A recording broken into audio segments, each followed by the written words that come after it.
So don't be scared off by the title of this section. I know finding standard deviation and variance was challenging before. It's not nearly that bad when we look at it in terms of probability distributions. There's a couple formulas you need to know, but it's not really that bad, okay? So let's start with finding the mean from a probability distribution, okay? So here's what it's going to look like. You're going to take the sum, so you're adding up the products of the outcome and the probability. So when you take that probability distribution, you're going to take the x times the probability. And then you're going to add all of those up. That's all that means. Okay, and we'll go through an example. I'm still going to use that flipping a coin and getting tails, the number of tails. I'm going to use that example again that we used from yesterday. So if you recall, this is the probability distribution that we had yesterday that we were working with. Again, we're going to use this just like we did. We're going to use the same one from yesterday, but we're going to use it differently to find the mean, first of all. Eventually, we will find the standard deviation variance as well, and I'll show you how to do that. So again, what this is really saying is you take the outcome, which these are the outcomes up here, times the probability, and then you add them all up, and that will give you the mean. Okay, we'll talk about what that looks like and what that means. The outcome is the top number, the x. All right. Here's what this says. So find the mean of the number of tails when a coin is flipped 3 times, it should say. My autocorrect likes to make 3 the. So let's fix that. So, same idea. Find the outcome, multiply the outcome by the probability, and add those all up. Remember when we talk about mean, we're going to have the lowercase mu. And so all we're going to do, fix that again. We're going to take the outcome times the probability and add them up. So it's going to look like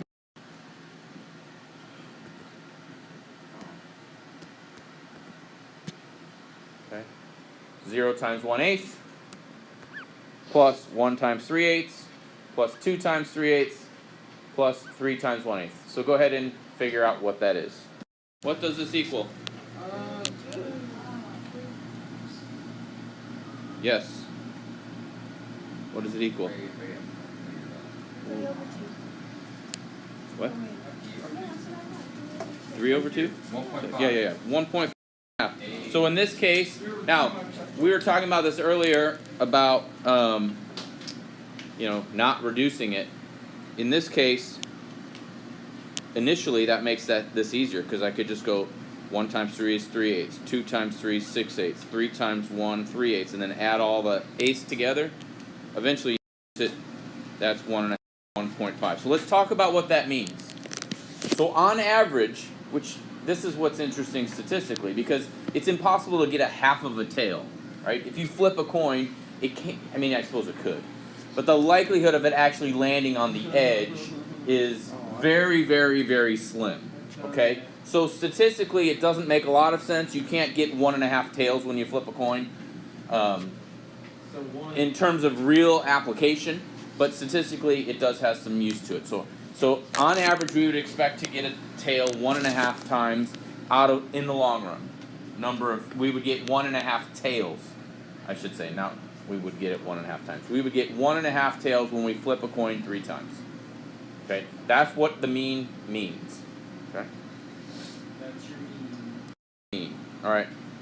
The other way that you will see it expressed sometimes is in sigma notation, and so this is x, the outcome, times the probability, the sum of those.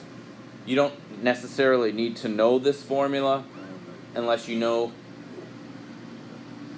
You may need to recognize it, that it just means add up all the products, and that's the sigma notation, allows us to write it in one way. Okay. But this just means outcome times probability. All right, let's look at variance and standard deviation for this. it works similarly. There's a slight difference. Okay, bless you. So, what's the relationship between variance and standard deviation again? Do you remember? Isn't variance the square root of standard deviation? No, So flipped? Variance. it's the other way. Oh, it's squared then. So the Variance standard squared. deviation is the square root of the variance, or the variance is the standard deviation squared. So again, when we're talking about this, we're talking about how spread out the data is. And here's the relationships again. Either the variance equals the standard deviation squared, or the square root of the variance equals the standard deviation. And to be perfectly honest with you, this is the one we're going to use more often, because we're going to find the variance first, and then we'll take the square root of that to find the standard deviation. Okay? We're doing test test. Here's the formula for how to find variance. Okay? Now that looks like a whole bunch of mess, but I will explain it to you. Okay? So sigma, we're talking about population variance. Sigma squared and population standard deviation, which would be sigma. Here's what this means. Notice a couple distinctions. First thing is the formula looks kind of similar, except you have this x squared. So the outcome squared times the probability. You do all of that first. Then when you figure out the sum of the outcome squared times the probability, you subtract the mean squared. So in order to find variance, you must first have or find the mean. What we did on the previous screen. Okay? So that's how variance comes into play. Notice that variance has the x squared and the mu squared, meaning the outcome has to be squared and the mean has to be squared.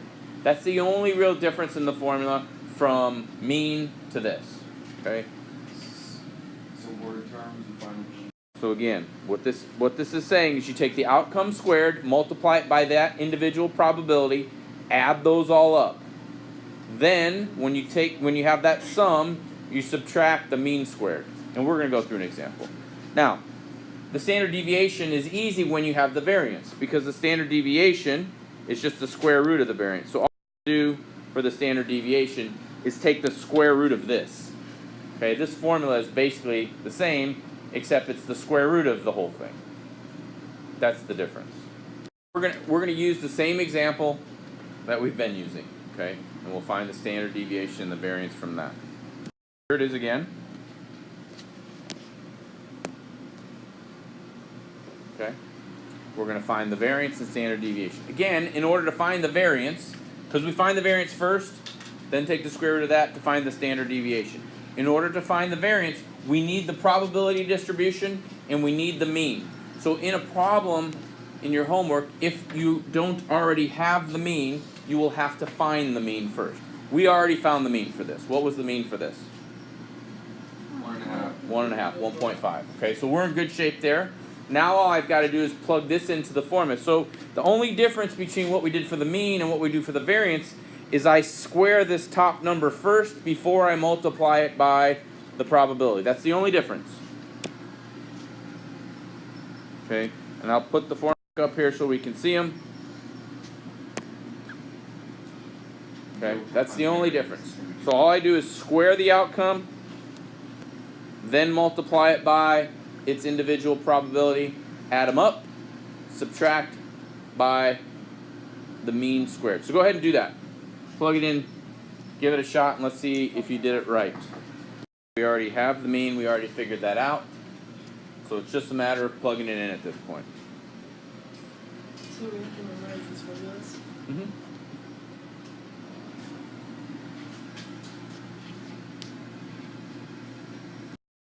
Again, you're just taking the outcome squared times each individual probability, adding them up, and then subtract the mean squared.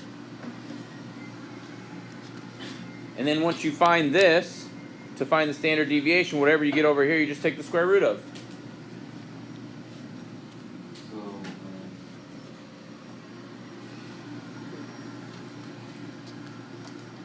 So let me show you what it look like. Okay, so here's my formula. Here's what I've done. Okay, I've taken the outcome, squared it, multiply it by its individual probability, and add them up. Then I subtract the mean squared. So whatever I get out of this number, that is my variance. Okay, so go ahead and keep working on that. Hopefully you had, how many had it set up right? I think I did. Okay, good. You guys can do this math. I'm gonna just cut to the chase. Did anybody get the answer yet? Whoa, whoa, What'd you whoa. get? 0.75 for variance. No. Nope. No? Okay, you should have got 3 for sigma squared. Okay, Oh. when you multiply that all out, okay, Oh yeah, for that. you multiply that all out and then subtract, you should get 3. Okay. Now, in order then to find the standard deviation, all I need to do is take the square root of that. Okay, so is the square root of 3, which is, let's talk a little bit about what we round to. It's the same principle. All the data, the outcomes are whole numbers, so I go one place beyond. Okay, we did the same thing with the mean. Actually, that came out to be exactly 1.5. But when I round this, round one place beyond what we have in our data. Okay, since our data outcomes are whole numbers, we go one beyond that. Let's fix that. Yep, I did that wrong. Good job. Do I get an A on the quiz now? Yeah, no, that's not how this works. Is it 'cause you So had it the should be 0.75, yeah? Yeah. That's Yep. what I got. Nice. I don't know why, I don't know how I got that. So this should be, 0.86602. Do you want us to do decimals for these? Or do you... yeah, do decimals. When we get to this. Alright, so what's that gonna be? Wow, I don't, 0.866. 0.866, so 0.9. Man, I don't know what I did.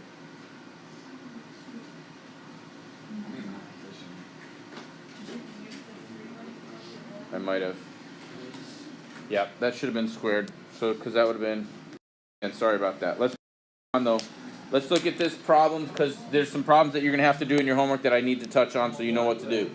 Okay, this is on page 263. If you want a screenshot from your book, or you can take a picture of the screen right there. Okay, so rather than taking the time to go through and see if you can use the formula correctly, because I know you can. I know you can multiply these all together and then add them up to get the mean. All right, you can go back if you want and do that later, but what I'm more concerned about is how to answer this question. Okay, so when I go through and find the mean and you multiply the outcome times the probability and you add them all up, here's what you get. I'm just going to give you that. If you want to put some space in your notes and go back later to do the calculation to confirm that, you're welcome to do that. But the mean is 1.6. Same thing for the variance and standard deviation. You can go through the formula and do it, but again, I'm more concerned with in this problem about how to interpret this problem. Okay, because in order to do this, we have to find the variance and the standard deviation, and I'm just going to give you those. Okay. The variance is 1.2, and then the standard deviation is the square root of that, which is 1.1, okay? Now, the reason that I went through, so I did part of the problem, but I haven't answered this question, and I want to think about this a little bit. What this is saying is, on average, they get 1.6 calls at a time. Okay, so the situation here is this radio station. It's got callers calling in, and they have 4 phone lines that they can use. Okay, and at any given time, some of those lines will be filled, some of them won't be filled, or they'll all be filled. Right? Okay, so on average, 1.6 lines are being used at a time. Okay. If we remember the standard deviation, that tells us how far away a certain percentage of the data is. And if you remember Chebyshev's theorem, which I'm sure you barely remember, at least 75% of the data is contained within 2 standard deviations. Right? 2 standard deviations in this problem is going to be 2.2. Right? So what I want to look at here is in order to determine if we need more phone lines installed, we have to see how much of the data falls away from the mean. And that's what this says here. Remember, 2 standard deviations away from the mean contains at least 75% of the data. Now, why I'm looking at that, because I'm trying to figure out if 2 standard deviations away from the mean is bigger than 4, meaning it contains more than 4 phone lines at a time, or we need more than 4 lines. So here's what this is, okay? So if I take the mean and I add 1 standard deviation, because if I add 2 standard deviations, if I took 2 standard deviations away, we're going less than 1.6 phone lines, okay? Which we're trying to decide if we need more, so there's no reason to go below that, right? What this tells me is 2 standard deviations takes me to 3.8 phone lines. Okay, so 75% of the time, I'm still under 4 phone lines.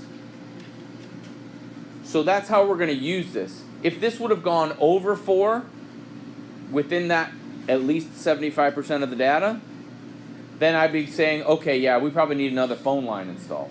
But the fact is, I'm still not over 4. I'm still underneath this 4-line threshold. So because of this, the answer is no. I don't need an extra phone line because we're under 4 still. So 75% Well, of the call. So at least, remember, it's at least 75%. So it could be more. So it could be more than 75% gets me to 3.8 phone lines. And so in that case, I'm still fine. The fact is we're trying to use data to support a conclusion. If this number immediately jumped over 4, and at least 75%, or possibly more, was bigger than 4, then I'd need another phone line over here. But the fact is I don't. Okay? So that's how you interpret a problem like that. I've got one other one that I want to look at to kind of get you ready for your homework. Okay? So we got to talk about expected value. Okay? So we often use this type of statistical information to make predictions. All right? Especially that's going on right now. A lot of the polling stuff that you're seeing about the election is talking about what they expect to happen based on statistical information that they have. All right?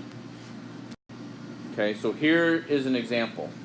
Okay, 1,000 tickets are sold at $1 each for a color TV, valued at $350. What is the expected value of gain if you purchase 1 ticket? Meaning, you're looking at the likelihood of winning that TV versus not winning it, and then how much money you should expect to make. Okay? Because out of those 1,000 tickets, how many ways can you win the TV? 1. You have 1 out of 1,000 chances of winning a $350 value. Okay? So your gain, the chances of making a gain is going to be 1 out of 1,000 times 350. Okay? But if you win, then you win that 350. You only have 1 out of 1,000 chances to win it. If you don't win it, you've lost how much money? $1. $1. So when I look at expected value, we look at the probability of it happening, of winning that $350 TV, and then you have to subtract your investment. So here's what the formula looks like. Okay, I take the chances of winning it times the value of that thing, and you subtract the investment that you made. Okay? Do we think we're going to win here? Like, is the likelihood of winning high? No, obviously it's very low. The fact is, we should expect a loss here. Okay? We're typically not going to expect to make more than $1 because the chances of winning are small. Okay, so when I actually finish this up, I actually expect to lose 65 cents long term because our chances of winning are actually small. So think about it this way. Your chances of winning multiplied by the value, okay? So the outcome times the probability minus the amount you invested, okay? So what is the actual, is it 0.25? We expect to lose 65 cents in the long run, okay? That's the expected value. So that's one type of problem. Why would it be higher? Because we're expected to lose. We're not expected to win the TV. No, it's only why would it? Another one. This one, go ahead and take a picture of that one because we need to talk about this one. There's a lot to this one. So there's 1,000 tickets being sold at $1 each. There's 4 prizes: a $100 prize, a $50 prize, a $25 prize, and a $10 prize. Okay, you're gonna buy 2 tickets. So your chances of winning one of the prizes now is 2 out of 1,000. So the probability of each for each outcome is 2 out of 1,000. How much have you invested? $2. So same idea. Take the outcome times the probability. So the 100 times 2 out of 1,000. 50 times 2 out of 1,000. 25 times 2 out of 1,000. 10 times 2 out of 1,000. Then subtract your investment. Okay, and this is what it looks like. Okay, so we're trying to figure out, again, what our expected value will be if you bought the 2 tickets. That's why the probability changes. So these are all this is the expected value, and then you subtract off the amount that you invested. Is that because they put the thing back in? So right, so one of the things to keep in mind is if I went 2 over 1,000 times 100 plus 50 plus 25 plus 10, that gives me the same thing. In some of the problems that you're going to be working at, the odds of winning each particular prize are going to be different. Okay, so if they're all the same, then it's okay. Now, when I go ahead and multiply that out, in the end we expect to lose $1.63 because it's not likely that we're going to win this prize. And that's how you do problems like that. I've covered most of what you're going to need to know for your homework. Okay, so these 2 examples should help you with the ones that are like that in your home.